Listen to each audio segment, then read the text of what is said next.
மண் குதிரை நம்பி ஆற்றில் இறங்காதே. இதற்கு பொருள் என்ன?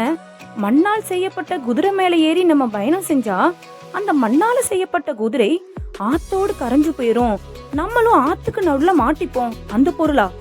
அப்படின்னா மண்ணால செய்யப்பட்ட குதிரை மேல ஏறி எப்படி பயணம் செய்ய முடியும்? மண்ணால செய்யப்பட்ட குதிரை எப்படி ஓடும்? இதற்கு பொருள் இது கிடையாது. மண் குதிரை நம்பி ஆற்றில் இறங்காதே. ஆத்துக்கு நடுவுல மண் திட்டு மாதிரி ஒரு இடம் இருக்கும். அது பாக்குறதுக்கு என்னமோ மேடா இருக்கும். நம்ம கால் வச்சோம்னா உள்ளேயே போயிருவோம், அவ்வளவு ஆழமா இருக்கும். குதிர்னா அந்த மண் திட்டு. மண் குதிர் ஐ நம்பி ஆற்றில் இறங்காதே. இதுதான் இதற்கான உண்மையான பொருள். களவும் கற்று மற. இதற்கு நிறைய பேர் சொல்ற பொருள் என்ன? களவை கூட கத்துட்டு மறந்துரு. அதாவது நமக்கு தெரியாத ஒரு செயல்னு எதுவுமே இருக்க கூடாது, அதனால எல்லாத்தையும் கத்துக்கோ, இப்படிதான் நிறைய பேர் சொல்றாங்க.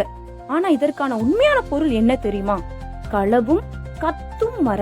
கத்துனா பொய், அதாவது களவையும் பொய்யையும், அதாவது பொய் சொல்றதையும் நீ அறவே மறந்துரு. உன் மனசுல அந்த ரெண்டு குணமும் இருக்கவே கூடாது. திருடுறதையும் பொய் பேசுறதையும் மொத்தமா மறந்துரு அப்படின்னு நமக்கு கட்டளை இடுற வண்ணமாதான் களவும் கத்தும் மற அப்படின்னு சொல்லி வச்சிருக்காங்க நம்முடைய முன்னோர்கள்.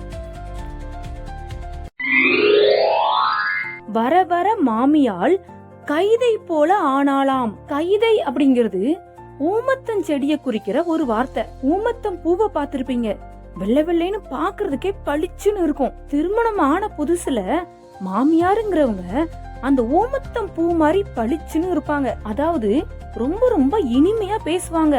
ஆனா நாளாக நாளாக ஊமத்தம் காய் மாதிரி, ஊமத்தம் காய் பார்த்திருப்பீங்கல்ல, முள்ளு முள்ளா இருக்கும், தொட்டாலே கையை கீறி விட்டுரும்.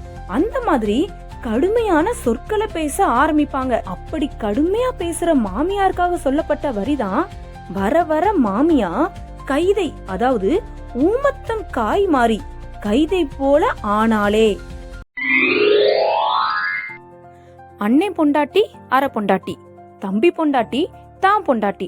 நம்ம மண்ணோட குடும்ப முறைய பிரதிபலிக்கிற ஒரு முக்கியமான ஒரு வரிதான் இது. ஒரு அற்புதமான வரின்னு கூட சொல்லலாம். இதோட பொருளை பார்க்கலாமா? அன்னை பொண்டாட்டி அற பொண்டாட்டி.